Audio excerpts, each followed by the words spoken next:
18 horas. Notícias de Manaus, Amazonas, Brasil e do mundo. Agora na Mix. Legal, agora são 6 horas e 1 minutinho. Cid Soares, boa noite. Boa noite, começando mais uma semana. Espero que seja realmente uma semana muito produtiva. Fique com a gente aí até as 7, porque agora começa o 18 horas. Bora, Carlão. Olha só, Cid Soares, alguns ouvintes inclusive solicitaram, pediram, né? E a partir de agora, você aí, querido ouvinte do 18 horas, você pode interagir, participar com a gente do programa 18 horas. Sabia dessa novidade, Cid Soares? Claro, já temos os números aqui do WhatsApp. Que bacana. Não, 994887592. 994887592. Você manda aí uma mensagem de texto ou um áudio comentando o programa ou fazendo uma denúncia, uma foto informando o que só você está vendo por aí na nossa cidade, no Brasil e no mundo. A sua mensagem é importante, sua mensagem vai ser, né, veiculada aqui no 18 horas. E o WhatsApp do 18 horas é o 92, Cid Soares. É o daqui, né? De Manaus. 994887592. Repetindo, 994887592. Participe! Olha só, agora nós vamos começar o 18 horas de hoje com os destaques do dia desta segunda. Amazonas tem 29% da população indígena do Brasil e Manaus é a cidade brasileira com o maior número de pessoas que se autodeclaram indígenas. Pode isso? Pode, né? Pode. Declarar indígena também. Taxa dos cartórios de Manaus tem reajuste de até 69%. Casos de câncer de colo de útero preocupam autoridades de saúde no Amazonas. Prefeitura faz operação para combater poluição sonora. Legal, 6 horas 3 minutos, você no melhor mix do Brasil, vamos juntos mais uma vez, dando sequência na melhor programação de Manaus, começando mais uma edição do 18 horas, conferindo os destaques do dia, notícia pra você até às 7 da noite. Hoje é segunda, em 7 de agosto de 2023, no ar mais uma edição do 18 horas. Manaus é a cidade com a maior população indígena do Brasil, com 71,7 mil indígenas, de acordo com o censo do IBGE de 2022. O levantamento foi divulgado na manhã desta segunda-feira em Cid. Pois é, em seguida, olha, aparece em São Gabriel da Cachoeira, com 48,3 mil habitantes indígenas, e Tabatinga, com 34,5 mil. O Amazonas é o estado com o maior número de indígenas do país, com 490.854 indígenas. Eu também sou. Bom, eles estão todos distribuídos em 141 terras, o que representa um aumento de 167,4% num período de 12 anos. O incremento populacional foi de 307.340. Olha só, esse número aumentou consideravelmente porque pela primeira vez a pesquisa leva em consideração a autodeclaração de pessoas domiciliadas fora das terras indígenas. O levantamento durou 10 meses e foi realizado por meio de visitas em loco nos chamados agrupamentos indígenas e em áreas conhecidas ou com potencial de ocupação indígena por via aérea, fluvial e terrestre. Nós vamos conferir aí maiores detalhes, mais informações sobre esse assunto na reportagem de Odineia Araújo. O Amazonas e a Bahia são os estados com maior número de indígenas no Brasil, segundo o censo de 2022 do IBGE, o Instituto Brasileiro de Geografia e Estatística, divulgado nesta segunda-feira. Juntos, os dois estados concentram 42,51% da população indígena do país. Também compõem a lista de estados onde essa população está concentrada o Mato Grosso do Sul, com 116 mil, Pernambuco, com 106 mil e Roraima com 97 mil indígenas. Esses 5 estados correspondem com 61,43% da população indígena brasileira. Mas o que mais chamou a atenção do IBGE foi o crescimento expressivo da população indígena aqui no Amazonas nos últimos 13 anos. Segundo o coordenador técnico do Censo Amazonas, Tiago Almude, em 2010 a população era de 180 mil indígenas. Já em 2022, 2022, esse número saltou para 490.854. Se observou também esse aumento expressivo em Manaus. Em 2010, a gente teve 4.044 pessoas que se autodeclararam indígenas em Manaus, e em 2022, mais de 71 mil pessoas se autodeclararam indígenas. De acordo com Tiago Almude, coordenador do censo, o crescimento dessa população está relacionado à questão demográfica, mas principalmente à questão metodológica. Em 2010, a pergunta de cobertura após o quesito de cor-ou-raça era aplicada apenas dentro de terras indígenas oficialmente delimitadas. Então, dentro dessas terras, quando a pessoa que estava respondendo o questionário não se identificava como indígena na pergunta de cor ou raça, abria uma pergunta de cobertura se elas consideram indígena, sim ou não, que ela poderia se autodeclarar livre. E para esse censo, ele já fez um levantamento prévio de áreas com indígenas, para que essa pergunta de cobertura fosse aberta também nessas áreas, então além das terras indígenas. No censo de 2022, os pesquisadores perguntaram a todos os entrevistados, quer seja aqui na capital ou no interior, se a pessoa se autodeclarava indígena, e em todos eles houve aumento dessa população. Ainda existem outras informações a serem reveladas pelo censo de 2022 sobre a população indígena, como faixa etária, sexo, qual a renda, entre outras. O Brasil tem no total 1.700.000 indígenas, o que representa 0,83% da população total do país, segundo os dados do censo. A terra indígena Yanomami, no Amazonas e em Roraima, tem o maior número de pessoas indígenas. São mais de 27 mil. Odinaia Araújo para o 18 horas. Você está ouvindo 18 horas.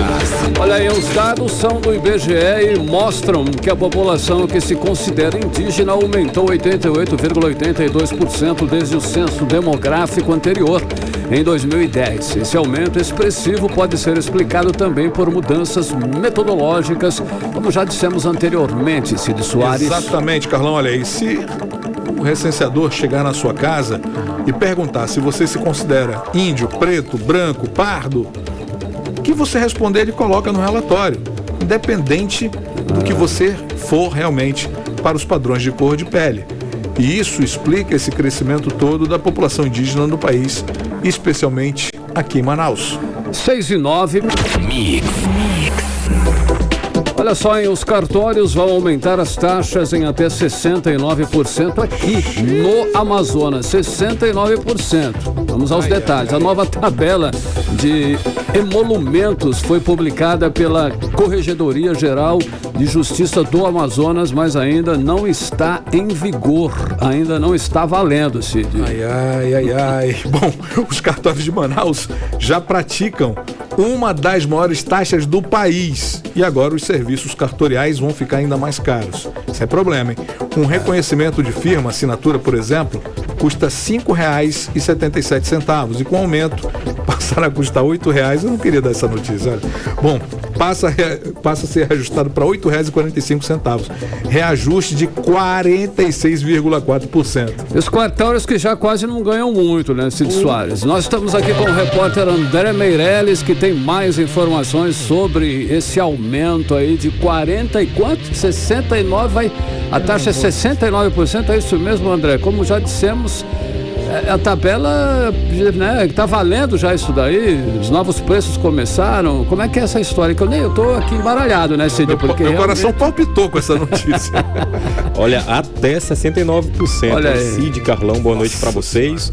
Boa noite também aos nossos ouvintes. O ato que fixou os novos valores, que é o provimento número 447 de 2003 da Corregedoria Geral de Justiça aqui do Amazonas, foi publicado na edição da última quarta-feira do Diário da Justiça, do Eletrônico do Tribunal de Justiça aqui do Amazonas, pelo Corregedor-Geral da Justiça, o desembargador Jomar Fernandes. E a entrega é para entrar em vigor ainda este mês de agosto. Então vai começar a valer ainda esse mês. Esse mês de agosto. Então tem que preparar os bolsos aí. Praticamente está valendo. Já, amanhã eu vou amanhecer no cartório, meu. A Corregedoria Geral de Justiça do Amazonas, ela publicou essa nova tabela, né, de emolumentos, que são taxas cobradas pelo custo de serviços prestados pelos cartórios com um aumento nos valores para vários serviços prestados e alguns realmente vão subir aí, chegar até 69% mais caros. Os emolumentos são as taxas referentes aos custos que envolve o registro e os materiais utilizados nos cartórios. Essa taxa remunera parte dos serviços realizados pelos tabeliões e oficiais de registros, com reajuste nos autos que tenham custos entre R$1 e R$17.595, por exemplo. O valor da taxa paga aos cartórios passa de R$ 212,70 para R$ 347,75, né? Ou seja, diretamente impactado aí pela decisão, que houve esse impacto aí por essa decisão, o comércio e o mercado imobiliários, digamos assim, que eles foram pegos de surpresas com o reajuste nessa proporção, com a canetada aí do judiciário. E para o Frank Souza, que eu conversei com ele, que é o presidente do Sindicato da Indústria da Construção Civil do Estado do Amazonas, esse aumento aí já começa a preocupar a categoria. Quer ver? Vamos ouvir ele aí, Frank Souza. O Sindicato da Indústria da Construção Civil do Estado do Amazonas vê isso com muita preocupação do aumento das custas, né? Porque no momento em que você trabalha para reduzir as custas finais de um empreendimento, que vai desde a incorporação, depois escritura, registro e todos os emolumentos que tem na trajetória de você legalizar o imóvel, nós já temos uma taxa considerada alta a nível Brasil. 18 horas. Frank Souza, né, o sindicato aí da construção civil aqui do estado do Amazonas, falou aí sobre, já temos uma das maiores taxas mais altas aqui do Brasil. Isso afeta o setor e o empreendedorismo do mercado imobiliário. Essa foi a segunda fala que ele falou pra gente, né? Isso acaba afetando aí o setor, o empreendedorismo do mercado imobiliário, principalmente aqui na região do Amazonas e também na cidade de Manaus. Vamos ouvir aí Frank Souza. Todos os tipos de condição passa pelos registros cartoriais, escriturações cartoriais. Isso é ruim, porque você acaba, de alguma forma, tendo muita moradia e muito empreendimento à margem dos registros, né? Então, e pelo que nós não temos a formalização desse aumento de valores ainda. Mas, se você considerar os índices inflacionários, quando você dá um salto aí, de 3%, 4%, um INCC aí que foi ajustado o valor dos salários em 4% ao ano, e você vai para uma faixa acima de 60% de aumento, a conta não fecha. 18 horas.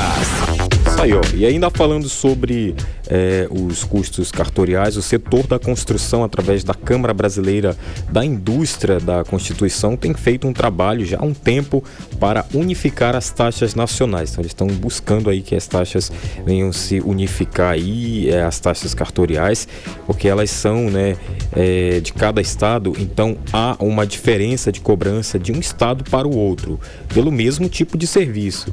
E por isso mesmo eles estão aí trabalhando para essa unificação, né? Ele que falou hoje, então eu estive conversando com Frank Souza do sindicato, então ele deu mais detalhes sobre essa unificação. Vamos ouvir. Nós sabemos que as taxas cartoriais, elas são daquele estado. Então, e há muita diferença de cobrança de um estado para o outro pelo mesmo tipo de serviço, né? Pelo tipo de emolumento, né? Então, a gente vem trabalhando por essa unificação, por esse entendimento, de forma que fique mais fácil de você calcular quanto custa um empreendimento desde a sua fase lá, com as taxas iniciais, quaisquer, inclusive as cartoriais, até a execução final do projeto. 18 horas.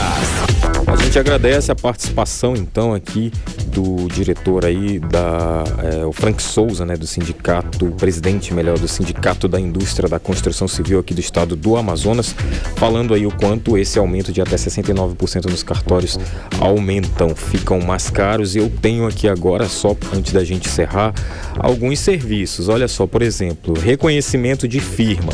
O valor antigo, o valor até então, R$ 5,77, com o reajuste vai passar já é caro, a ser... né? Diga-se de passagem. Vai passar a ser agora R$ 8,45. E o aumento entre os dois valores fica de 2,68% e o aumento final fica de 46,4%, né? Por exemplo, alguém que precisa fazer autenticação de algum documento, vai no cartório agora, está R$ 5,77, vai passar para R$ 8,45, né? Então tem vários aí, a procuração do INSS, que é também bastante buscado, né? A procuração do INSS custa R$ 11,67, prepara o bolso aí que vai custar R$ 18,46, aí já é um aumento de 58,1%. Entre outros aqui, são vários, né? Por exemplo, posso falar mais um aqui? Claro. Mas vamos falar aqui de testamentos. Testamentos hoje é R$ 393,95. Agora sabe quanto vai ficar? R$ 666,48. Eu não entendo esse reajuste. Aí já chega com 69,1%.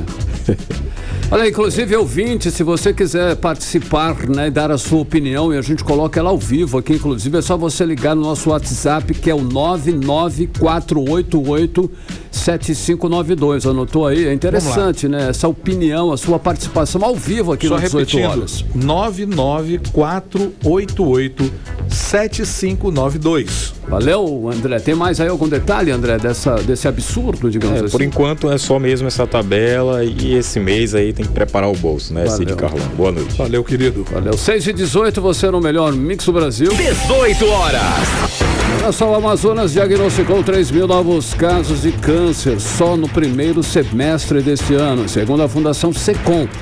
E os tipos mais comuns da doença entre os amazonenses é o câncer de útero, de próstata e de mama. A terceira maior causa de mortes prematuras femininas no país é o câncer do colo de útero. E o Amazonas deve ter mais 1.800 novos casos da doença até o ano de 2026. Olha só, por isso alguns cuidados com a saúde precisam ser redobrados, e a repórter Nathalie Moraes conversou com a gerente do Laboratório de Patologia da Fundação SECOM, Emily Franco, e traz aí os detalhes sobre esses cuidados. É Emily Franco, né, Cid? Isso. Confira com mais Moraes. detalhe, Nathalie Moraes.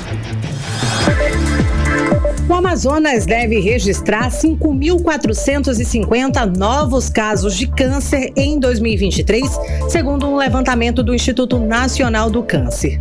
A estimativa do órgão é que os tipos mais comuns da doença entre os amazonenses neste ano são os cânceres de útero, próstata e mama. Cerca de 3.000 casos já foram diagnosticados aqui no estado somente no primeiro semestre deste ano. O que poucas pessoas sabem é que o patologista é o especialista responsável por analisar e interpretar amostras de tecidos e células de pacientes com suspeita da doença. O procedimento, realizado nos laboratórios clínicos por meio de biópsias e análise profissional. A gerente do Laboratório de Patologia da Fundação SECOM, Emily Franco, explica como ocorre a atuação desse especialista. Ao identificar com precisão a presença de células cancerígenas, o patologista vai informar no laudo de biópsia o tipo específico de câncer, o grau de diferenciação celular e o estadiamento da doença, ou seja, a extensão daquele tumor no corpo. Com base nas características observadas nas amostras, o patologista pode fornecer informações que ajudam a prever a evolução da doença, a agressividade do câncer e a resposta ao tratamento. No laboratório, médicos patologistas e técnicos em histologia se dividem nos processos de análise das amostras de tecido. Uma das atividades mais importantes é a análise da micrópsia, onde o patologista examina as lâminas de vidro sobre um microscópio para observar a estrutura, a forma e o padrão das células e tecidos. Com base nas características observadas, o médico pode fornecer as informações sobre a provável evolução da doença, ajudando a prever a agressividade do tratamento e a resposta do tratamento, como destaca a especialista. O laudo, fornecido pelo patologista, descreve marcadores moleculares específicos do câncer que vão orientar a resposta a determinados medicamentos e terapias-alvo. O médico patologista atua no diagnóstico preciso do câncer e auxilia o médico especialista, que realiza o acompanhamento ao paciente na definição de tratamento com as informações que constam no laudo da biópsia. O tratamento oncológico é formado por um tripé: cirurgia, radioterapia e quimioterapia. O oncologista pode optar por apenas uma das terapias. Essa escolha tem uma relação direta com o laudo da biópsia. Nathalie Moraes para o 18 horas. Você está ouvindo 18 horas. Agora 6 horas e 22 minutos. Olha só, como sempre tem uma ou mais ou várias polêmicas. A polêmica do momento agora são as declarações do governador de Minas Gerais, que é o Romeu Zema. Ao se referir aí à reforma tributária Zema, né, proposta pelo governo federal, ele comparou os estados, olha só, do Norte, Nordeste e Centro-Oeste como vaquinhas que produzem pouco e recebem bom tratamento, enquanto os estados do Sul e Sudeste, segundo o governador lá de Minas Gerais, Romeu Zema, produzem mais e são deixados de lado, hein, Cid? Olha aí. Ele não sabe fazer conta, esse rapaz, só isso. Teve gente até que apoiou o governador mineiro, mas ele recebeu uma avalanche de críticas de políticos das regiões Norte e Nordeste. Né? E aqui o governador Wilson Lima e deputados federais repudiaram a declaração de Zema. Vamos conferir detalhes dessa polêmica com o nosso correspondente em Brasília, Carlos Eduardo Matos. Boa noite, Cadu. Os nossos políticos reagiram forte à declaração do governador mineiro mesmo, ou faltou dar um corinho a mais? Exatamente, Cid, eu ia dizer isso, faltou dar um corinho a mais. Boa noite para vocês, Cid. Boa noite, Carlão, boa noite, ouvintes do programa 18 horas. Exatamente, não, a gente esperava mais manifestações, não aconteceu como a gente gostaria, com a pressão que deveria ser, né? Alguns parlamentares da nossa bancada ficaram em silêncio, né? Mas outros deputados aí, como Sidney Leite, Amon Mandel, Saulo Viana e o próprio governador Wilson Lima se pronunciaram diante desse absurdo que foi dito pelo governador Romeu Zema, que é um político mineiro bolsonarista raiz, que tem um discurso de extrema-direita e que agora vem com essa ideia fajuta de dividir o país entre ricos e pobres. Para quem não está acompanhando essa história, o governador Zema, né, de Minas Gerais, ele deu uma entrevista no sábado ao jornal Estado de São Paulo, dizendo que pretende criar uma frente de protagonismo das regiões Sul e Sudeste. Seria uma espécie de aliança entre os estados dessas duas regiões. Porque, segundo ele, como vocês disseram, o Brasil funciona como um produtor rural que começa a dar um tratamento bom para as vaquinhas que produzem pouco e deixa de lado as que estão produzindo muito. Fecha aspas. Então ele quis dizer que o governo estaria privilegiando os estados do Norte e Nordeste na reforma tributária e estaria deixando de lado os estados mais desenvolvidos. Por essa razão, ele espera uma reação em conjunto dos estados do Sul e do Sudeste. Diante dessa fala, considerada de tom preconceituoso, Cid, e também separatista, algumas autoridades do Amazonas reagiram, claro. A gente começa aí falando do governador Wilson Lima, que emitiu uma nota dizendo o seguinte, abre aspas: precisamos levar em consideração a logística complicada que a região tem. Os números da educação, o índice de analfabetismo, o índice de desenvolvimento humano, a precariedade na área de saúde e outras áreas. Então, essas questões precisam ser levadas em consideração quando se trata de uma discussão federativa. E aqui o Estado do Amazonas está disposto a sentar e conversar para encontrar um caminho de equilíbrio, fecha aspas. O deputado Saulo Viana, do União Brasil, que fez parte aí do grupo de trabalho da reforma tributária, ele disse que o governador Zema tentou lacrar, na verdade, tentou tirar proveito para criar um discurso extremista de divisão do país e tentar chamar a atenção de quem? Do ex-presidente Jair Bolsonaro, que está em busca de um sucessor para 2026. Vamos ouvir o que diz Saulo Viana. Então, eu vejo a fala do governador Romeu Zema muito mais oportunista do que por convicção do que ele estava falando. Por que eu digo isso? Porque ele se coloca como um futuro herdeiro, né, do bolsonarismo, uma vez que o ex-presidente Bolsonaro tende a não poder ser candidato em 2026 por conta da inelegibilidade, e ele quer ser ali um herdeiro, né, desse voto bolsonarista, e aí para poder conquistar o Sul-Sudeste, uma vez que o Norte e o Nordeste, né, todas as eleições se demonstram sempre acompanhando, né, o atual presidente Lula. A economia do Brasil começa a se fortalecer, né, a atuação da Câmara Federal, do Congresso Nacional como um todo, nas pautas da economia tem fortalecido a economia do Brasil, e a gente caminha para que a gente possa ter aí uma retomada do crescimento econômico do país, e esse tipo de discurso de ódio, de divisão de país, não é bom para o momento, e eu vejo assim como um total oportunismo político. 18 horas. Legal, nós ouvimos aí o deputado federal do União Brasil, AM, Amazonas, que é o Saulo Viana, que ele falou que o Zema tá, né, tentando lacrar, que nem você falou, oportunista, tá querendo entrar numa brecha aí que tá sendo deixada aí, ele tá lá, entrou mal demais, olha. Não, mas daí ele entrou, aí ele tá querendo de carrinho, né, cara, querendo quebrar a perna, não dá certo. Eu acho que ele tá querendo exatamente, Cid. Ele tentou entrar de carrinho e conseguiu. Vai tomar um amarelo agora, né? Eu espero que já o vermelho direto, mas enfim. É o que eu tô falando. No caso, eu acho que ele tá querendo sair, porque jogou mal, fez uma jogada errada. Muito mal. Mas esse é o comportamento de Zema, viu, Cid Carlão? Polêmica. Zema é um cara que não faz bom uso das palavras. Ele é um governador que foi eleito pela grande maioria da direita lá em Minas. Minas passa por esse processo, né, de mudança. Era social-democrata, agora passa para a direita extrema com Romeu Zema. E Romeu Zema não é um político, ele é um empresário que está se tornando político. E ele, como empresário, é um cara que meio que não tem papas na língua. Então, ele está com raiva porque a reforma tributária ela criou o Fundo de Desenvolvimento Regional, que vai ajudar os estados da região Norte e Nordeste. A ideia é estabelecer um equilíbrio, né, entre as regiões e tal. E aí ele está reclamando que o Sul e Sudeste não foram privilegiados nessa reforma. Então, reclama com certa razão, mas não teve jeito para falar. Essa que é a questão.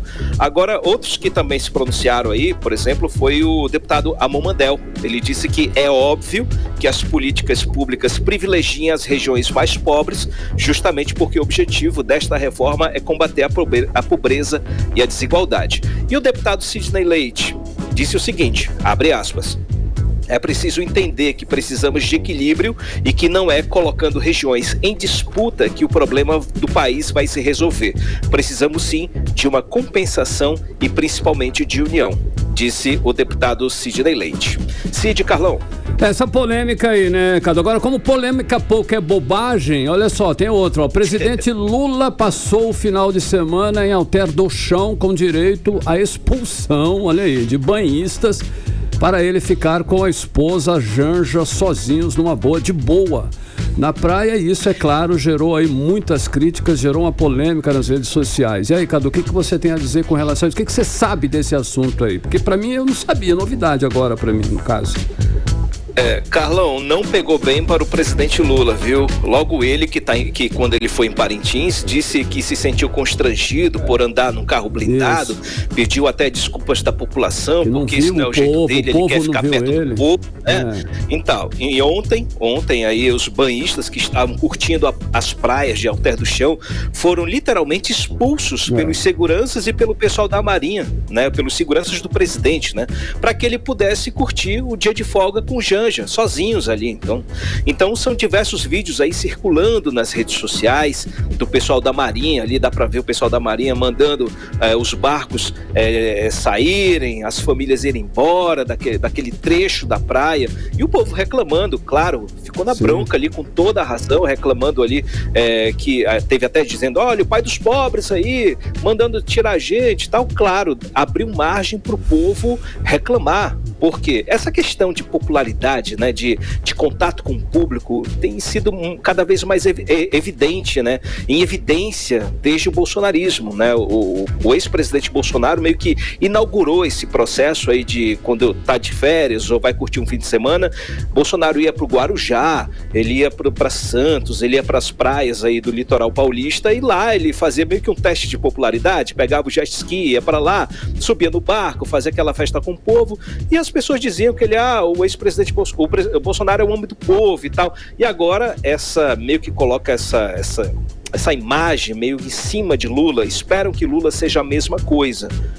E Lula, historicamente, ele não é esse tipo de pessoa. Pelo que eu lembro da história, ele nunca foi um cara de ficar no meio do povo, a não ser em momentos políticos, em palanque político. Agora, no meio eu lembro dele em cima de uma perua, lá em São Bernardo do Campo, no meio de todo mundo. Mas isso aí foi lá atrás, né? Séculos atrás. Isso, eleição também, né? Em algum outro momento. Agora, praia, dividir momentos da família dele com o povo, isso aí a gente não tem visto, não. É uma coisa que nos remete a críticas. Será que atualmente ele está com medo de alguma coisa, cara? Do medo, não, né? Ou segurança? Não, teve a história do cidadão lá do Pará, né? Que ameaçou, foi preso, né? Por fazer uma ameaça velada aí ao presidente Lula, e tem essas questões.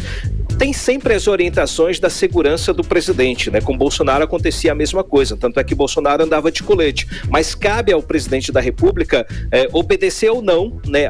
Acatar ou não as orientações de sua equipe de segurança, e pelo visto ele acatou a orientação da Marinha e dos seguranças de isolar parte da praia de Alter do Chão, que não pegou muito bem para ele, não.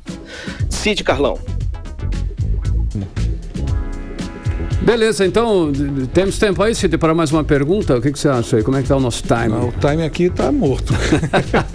Difícil. Nosso tempo Vocês sempre acabando comigo, né? Não cara, o tempo morreu mesmo. É que eu falo demais. Tá. Não é isso. Você tem muito o que falar, né? Esse que é o grande lance. Cadu, aquilo que não falta é o assunto aqui em Brasília, gente. Querido, brigadíssimo pela tua participação hoje, e a gente volta amanhã, tá certo?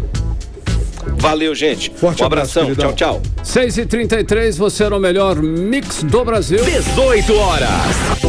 Olha só, o Ministério Público do Amazonas fiscaliza pela segunda vez as condições de acolhimento de idosos e pessoas com deficiência aqui em Manaus. Em novembro do ano passado, a Promotoria de Justiça da Pessoa Idosa e da Pessoa com Deficiência detectou diversos problemas na Casa do Idoso São Vicente de Paula e também no Lar Rosa Blaia, Cid Soares. Foi constatada aí a falta de profissional de assistência social, de benefício de prestação continuada ou aposentadoria aos acolhidos, além de projeto terapêutico e de cronograma de atividades de reabilitação. Temos mais detalhes agora com a repórter Odinera Araújo. A fiscalização é resultado de denúncias e constatações de irregularidades encontradas pela Promotoria de Justiça da Pessoa Idosa e da Pessoa com Deficiência em novembro do ano passado. Ao ser provocado, o Ministério Público esteve na Casa do Idoso São Vicente de Paula e no Serviço Residencial Terapêutico Lar Rosa Blaia, instituição que recebe pessoas com deficiência. Na ocasião, foram encontradas várias irregularidades nos dois lugares. No Lar Rosa Blaia, não havia assistente social, nem profissional para cuidar do benefício de prestação continuada ou aposentadoria dos acolhidos e nem tampouco projeto terapêutico individual, cronograma de atividades de reabilitação terapêuticas, físicas, desportivas, ocupacionais e projeto de reinserção comunitária, como prevê portaria do Ministério da Saúde. Já na Casa do Idoso São Vicente de Paula, foi verificada a dificuldade para visitas visitas domiciliares da equipe de saúde vinculada ao UBS Deodato de Miranda Leão, referência do local, e a falta de adequação à resolução do Ministério da Saúde, que trata do planejamento, programação, elaboração e avaliação de projetos físicos e assistenciais de saúde. É o que diz o titular da especializada na Justiça da Pessoa Idosa e da Pessoa com Deficiência, o promotor de Justiça Vitor da Fonseca. A gente tem percebido algumas questões que precisam ser melhoradas, por exemplo, o projeto terapêutico individual na Rosa Blaia, questões sobre acessibilidade, banheiros adaptados na Casa Gene e questões básicas como licença sanitária, e algumas questões de registros, na Casa do Idoso São Vicente de Paulo, como por exemplo a VCB, a autorização do Corpo dos Bombeiros. Então são questões que a gente precisa acompanhar, precisa verificar essas inconformidades legais para que, obviamente, o nosso público, pessoas idosas, pessoas com deficiência, tenham a dignidade, o conforto e o respeito que elas merecem para serem acolhidas institucionalmente. Após a fiscalização do ano passado, foram feitas recomendações pelo Ministério Público. A nova fiscalização é para verificar se essas recomendações foram cumpridas. A Secretaria de Saúde do Estado também foi requisitada para que no prazo de 20 dias forneça informações já solicitadas. Esse ano, a Promotoria de Justiça ainda vai inspecionar a Serra Residencial Sênior e acompanhar a Associação de Pais e Amigos dos Excepcionais, a APAI. Conforme o Ministério Público, muitas das falhas são decorrentes de desconhecimento ou da falta de dinheiro, mas não há nenhuma falha mais grave. Odneia Araújo para o 18 horas. Você está ouvindo 18 horas. São 6 horas e 36 minutos. Você no melhor Mix do Brasil. A sua opinião super importante, hein? Nós queremos ouvi-la aqui no 18 horas. Inclusive, vamos veiculá-la, vamos colocá-la no ar. Você participa pelo WhatsApp, Cid Soares, aí. É o 99488-7592. Repetindo, hein? 99488-7592. Para você participar do 18 horas, e daqui a pouquinho você vai conferir, hein, que o Amazonas teve 99 mortes decorrentes de intervenção policial em 2022. Esse é o nosso assunto em instantes, já, aqui no 18 horas. Mix. 6 horas e 37 minutos, começamos aí a semana com um dia bem ensolarado, né? Teve uma chuva aí na semana passada, umas chuvas fortes inclusive, mas agora nós vamos conferir a previsão do tempo para amanhã que é terça-feira, com ele, Cid Soares. Previsão do tempo. Boas notícias para você, querido ouvinte. Olha, amanhã nós temos sol de novo. Mas é só de manhã, tá? Porque à tarde, pancadas de chuva e à noite o tempo fica aberto. A temperatura mínima vai ser de 24 graus e a máxima de 35. E a possibilidade de chuva é de 90%, ou seja, deve chover 5 milímetros. E a umidade relativa do ar atinge uma máxima de 89%. É isso, Carlão? Mix. Olha só, o nível do Rio Negro baixou mais 8 centímetros de ontem para hoje, deixando a marca no Porto de Manaus em 26 metros e 28 centímetros acima do nível do mar. Só nesses 7 primeiros dias de agosto, o Rio Negro já baixou 52 centímetros. 18 horas. Olha aí, pelo nosso WhatsApp, como eu já falei, nós falamos aqui que você pode participar, que é o 994887592. Chega aí a participação agora de Érica Santos, nosso ouvinte. Ela diz que o 18 horas é a companhia dela diária no trânsito de volta para casa e elogia aí a postura independente do jornalismo do 18 horas, Cid. Quem participa com a gente também é o Roberto Nogueira, também pelo WhatsApp 99488-7592. Ele manda mensagem aqui reclamando do trânsito na cidade. Diz que falta planejamento e ação das autoridades para humanizar e destravar o trânsito nas principais vias de Manaus, principalmente nesse horário. Valeu então a participação do Roberto Nogueira e da Érica dos Santos. Você também pode mandar a sua mensagem aqui para o nosso WhatsApp, o WhatsApp do 18 horas, que é o 994887592. Participe. 18 horas. Olha só aí, a Prefeitura de Manaus neste fim de semana, olha só, Ela teve aí a Operação Angerona para inibir a prática recorrente de poluição sonora, Cid. Pois é, isso é um problema recorrente, né? Só no primeiro semestre deste ano já foram mais de 800 denúncias de excesso de som alto e ruído. A operação realizada em bares das zonas norte e leste da capital resultou em 3 apreensões, 4 interdições e 6 notificações. Temos mais detalhes com a repórter Nathalie Moraes. Confira aí. Uma operação interditou 4 bares de Manaus neste fim de semana, após o município registrar mais de 800 denúncias de poluição sonora só neste primeiro semestre. Durante a Operação Angerona, foram realizadas 3 apreensões, 4 interdições e 6 notificações. Os trabalhos foram coordenados pelo subsecretário da Secretaria Municipal de Segurança Pública, Alberto Neto, e pelo titular da Secretaria Municipal de Meio Ambiente, Antônio Stroski. As equipes percorreram ruas dos bairros das zonas leste e norte aqui da capital. Segundo Alberto Neto, mais operações como essa serão realizadas ao longo do mês de agosto.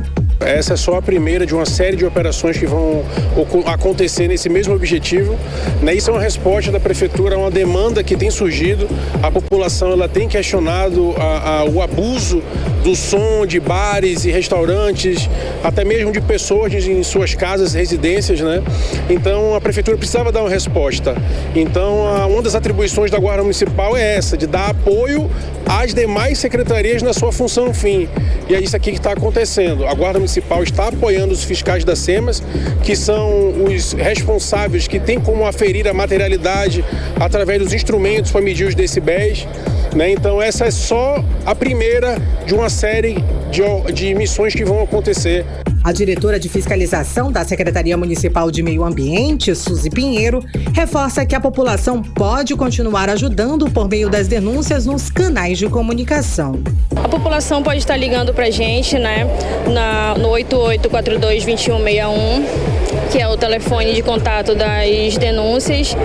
Hoje nós estamos aqui junto com a Senseg para somar forças, para atender as solicitações da população, que são muitas. A SEMAS recebeu nesse primeiro semestre, por meio do Disque Denúncia, no 988422161, mais de 800 queixas de excesso de ruído neste primeiro semestre de 2023. A servidora orienta que as reclamações também podem ser feitas por e-mail, através do endereço eletrônico defis.semas@gmail.com. Atualmente, as queixas de excesso de ruído que afetam a saúde mental têm aumentado significativamente na cidade. Mesmo sendo considerada crime ambiental, com previsão na Lei Federal de número 9.605 do ano de 1998, as punições podem levar, inclusive, à reclusão do infrator. Nathalie Moraes para o 18 horas. Você está ouvindo 18 horas. São 6h42 em Manaus, você no melhor mix do Brasil. E olha só, o Amazonas teve 99 mortes decorrentes de intervenção policial em 2022, segundo o Anuário Brasileiro de Segurança Pública 2023. É isso, Carlão. Olha, foram 93 casos de mortes envolvendo policiais militares e 6 de policiais civis. A estatística indica tendência de estabilidade ao ser comparada com os 101 registros feitos em 2022. Olha só, a maioria dos casos ocorreu em Manaus, foram 61 casos. Vamos saber mais detalhes a respeito do assunto com o repórter André Meirelles. De acordo com os números do Anuário Brasileiro de Segurança Pública 2023, do Fórum Brasileiro de Segurança, o Amazonas teve 99 mortes decorrentes de intervenção policial em 2022. Foram 93 envolvendo policiais militares e 6 civis. A maioria dos casos ocorreu em Manaus. Foram 61 mortes. De acordo com os números do anuário, no Amazonas houve uma média de uma morte por intervenção policial a cada 3 dias e meio. Para o especialista em segurança pública, Coronel Walter Cruz, os números mostram que a principal causa das mortes decorrentes de intervenção policial não é a atuação da polícia, mas sim a opção do confronto feita pelo infrator. Aqui é um dado interessante, claro. Uma parte delas ocorreu em Manaus.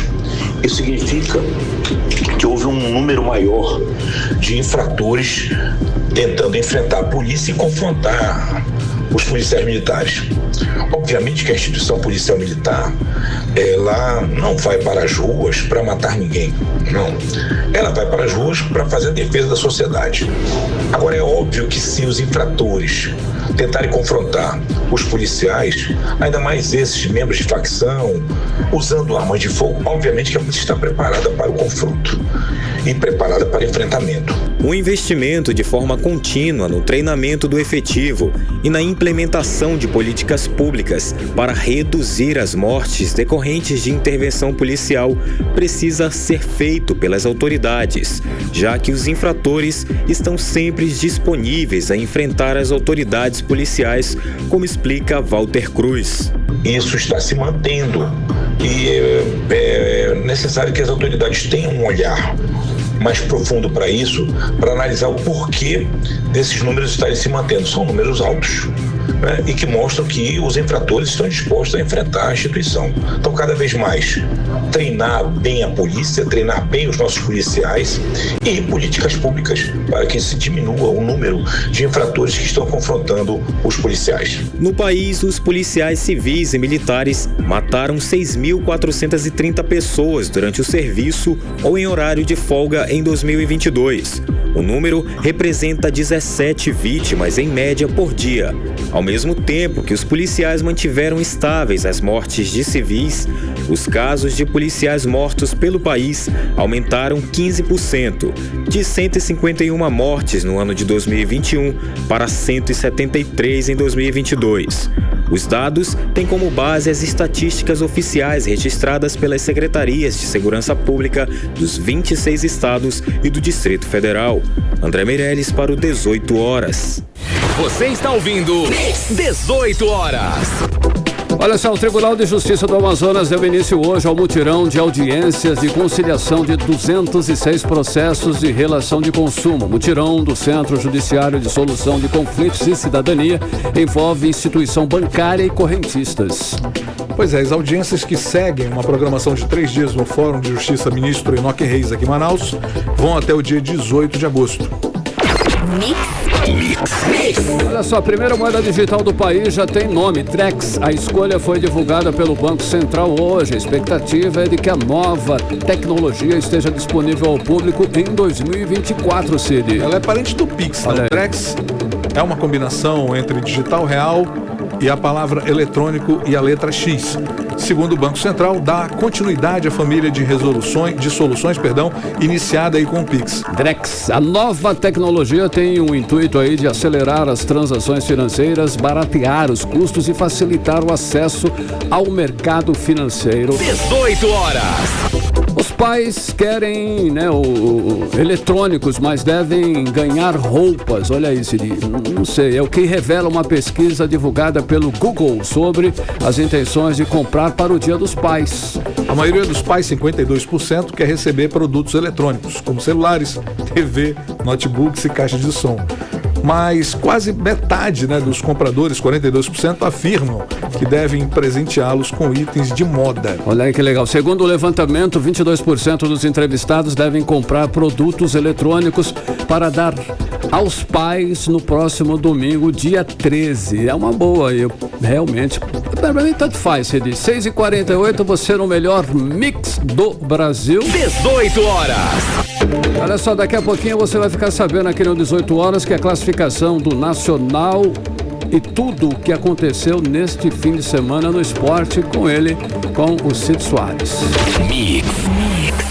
Agora conferindo a previsão do tempo e temperatura para esta noite de segunda-feira com ele também, Cid Soares.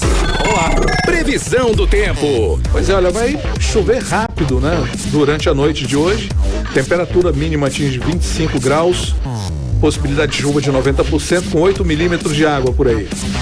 37% é a umidade relativa do ar na madrugada. Temos uma umidade baixa. É isso, Carlão. Chegou a hora dos bastidores da política local. Boa noite mais uma vez, Cíntia Blink, boa semana para você. Olha só, agora os contratos firmados pelo governo vão precisar ser publicados nas redes sociais, é isso, Cíntia? Boa noite, Carlão, boa noite, Cid, todo mundo que está com a gente na 100.7. Pois é, além do Diário Oficial, vamos lembrar que os contratos do governo, contratos públicos em geral precisam estar no Diário por conta do princípio da publicidade, né? Tem que obedecer a isso. E agora tem lei no Amazonas para dizer que os contratos do Amazonas precisam ir também para as redes sociais. Todo mundo usa as redes sociais, não só nós, pessoas comuns, mas também os setores públicos, todas as secretarias, enfim, tem ali a sua rede. E por conta disso, é preciso alimentar essa rede com os contratos também. Essa foi uma lei que foi resultado de um projeto, uma proposta do deputado estadual delegado Péricles, e foi aprovada na Assembleia e foi sancionada pelo governador. O que me preocupa dessa lei é o seguinte: não tem nenhuma previsão de quem vai fiscalizar isso ou algum tipo de punição caso não seja cumprido. E assim, apesar de ser uma lei, a gente tem uma realidade particular nossa, que é, às vezes a lei pega, às vezes a lei não pega, tá na lei, mas não se cumpre, né? Então, a lei não pegou. Às vezes pode acontecer da lei não pegar, e essa era uma lei que era interessantíssima que ela pegasse. Por quê? Na rede social tá todo mundo, então a gente inevitavelmente veria ali um contrato acontecer, e é bem importante, né, que a população consiga perceber como é que está sendo gasto o dinheiro público. No Diário Oficial tá público para todo mundo, sim, mas não é tão acessível, a pessoa não vai lá, deixa eu dar uma olhada no diário aqui hoje. Não, na rede social você olha, querendo ou não, vai passar ali na tua timeline, né? Então é uma boa, assim, eu acho que é lei, então a gente pode até não ter nenhuma previsão sobre quem vai fiscalizar ou como é que vai funcionar, mas é uma lei, portanto a gente tem prerrogativa para cobrar agora. E também fica aí de exemplo para outros órgãos, porque isso vale só para o governo, para os contratos do governo, não vale para os municípios, para Manaus, enfim, mas nada impede que um vereador faça igual aí em Manaus, em outros municípios.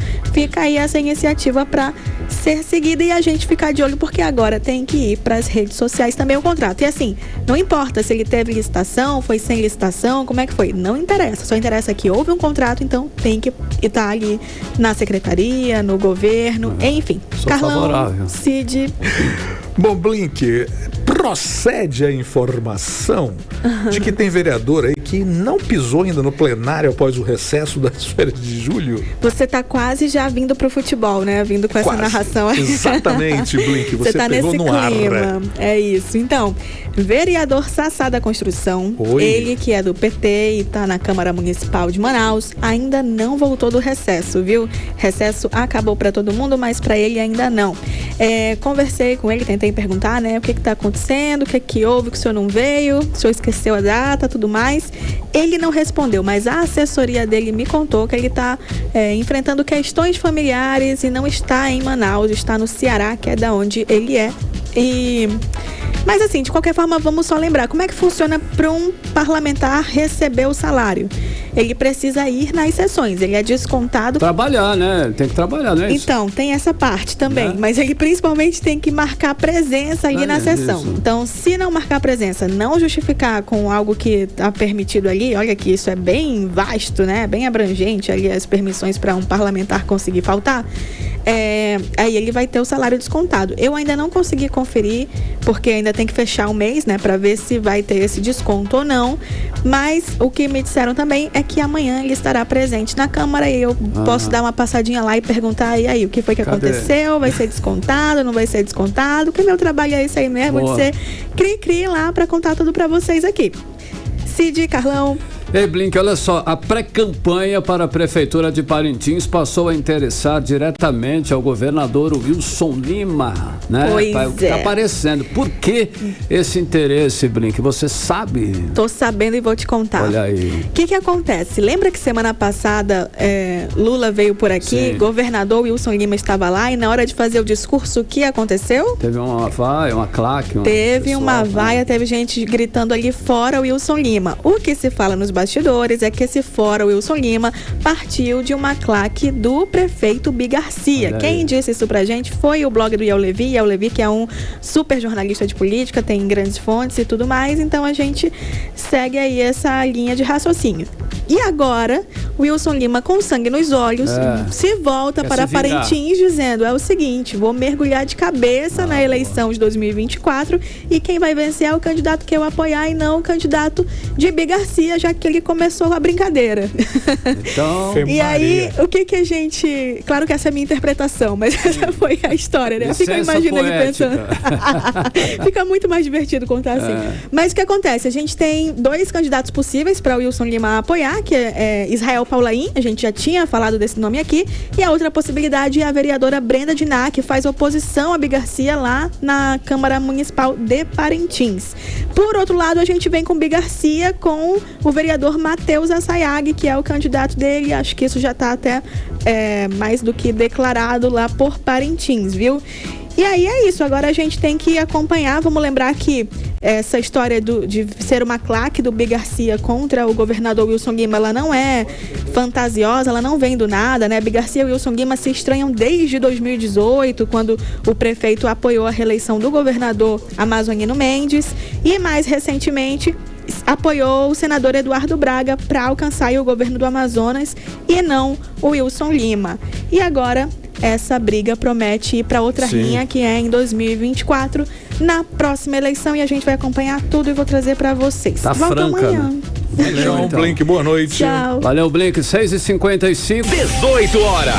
Olha só, hein? Você participando pelo nosso WhatsApp 94887592. O Rai, né? Inclusive participou e disse que o 18 horas é o melhor programa de rádio de Manaus. Olha só, bacana, hein? Obrigado, Rai, aí pelo carinho e continue sempre ligado aqui no 18 horas, Cid. Você viu que bacana? Legal mesmo. E o Matias mandou aqui um áudio sobre o aumento das taxas dos cartórios. Vamos ouvir.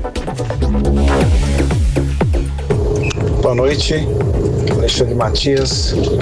Em relação aos aumentos dos cartórios, cara, nós vimos que é improvável as altas filas que nós temos em cartório, a falta de funcionário, o prazo que eles dão para nós retirarmos os documentos que são elaborados em 3, 4, 5 dias e até uma semana.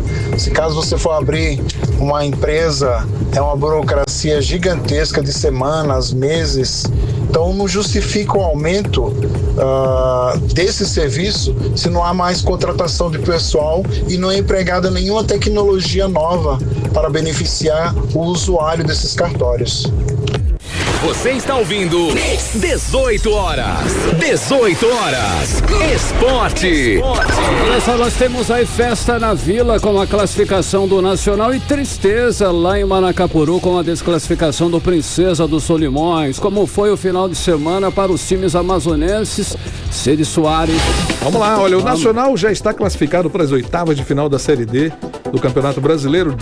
Diante aí da torcida azulina no Estádio da Colina, né? O Leão da Vila Municipal venceu o Parnaíba do Piauí por 3-0 ontem à tarde e reverteu a desvantagem do jogo de ida. O Nacional avança e está nas oitavas, portanto, e vambora. O Manaus venceu o Pouso Alegre fora de casa por 1-0 com gol de Gabriel Santos no início do segundo tempo. E o jogo foi no estádio Manduzão em Pouso Alegre, Minas Gerais. Campeonato Brasileiro e Série D 2023 conheceu neste sábado os 6 primeiros classificados para as oitavas de final da competição.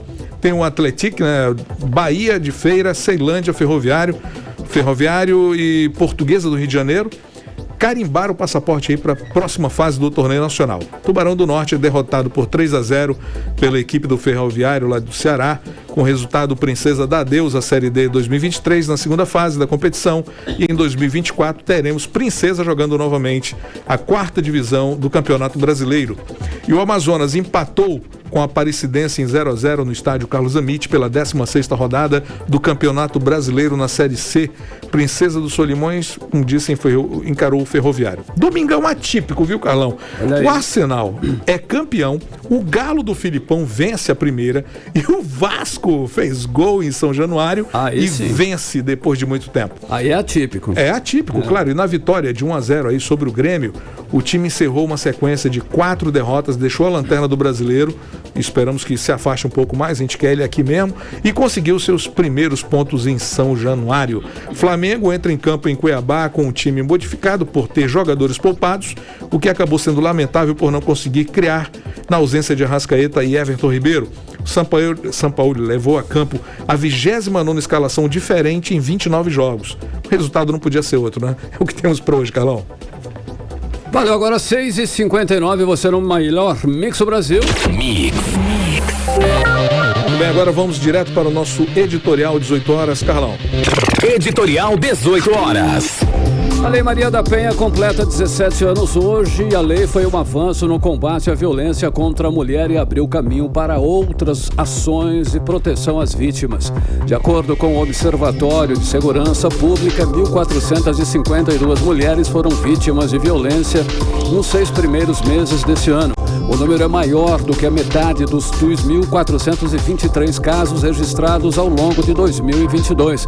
Segundo o Anuário Brasileiro de Segurança Pública, 1.437 mulheres foram mortas em 2022, enquanto outras 74.930 sofreram estupros. 250 mil mulheres registraram boletins de ocorrência denunciando agressões sofridas no ambiente doméstico. A situação poderia ter sido ainda pior se o Brasil não dispusesse da Lei Maria da Penha, que completa 17 anos neste 7 de agosto. Os números mostram que ainda falta muito para garantir que mulheres não sejam assassinadas e violentadas. É preciso garantir que os direitos sejam iguais em todas as instâncias e gritar em alto e bom som.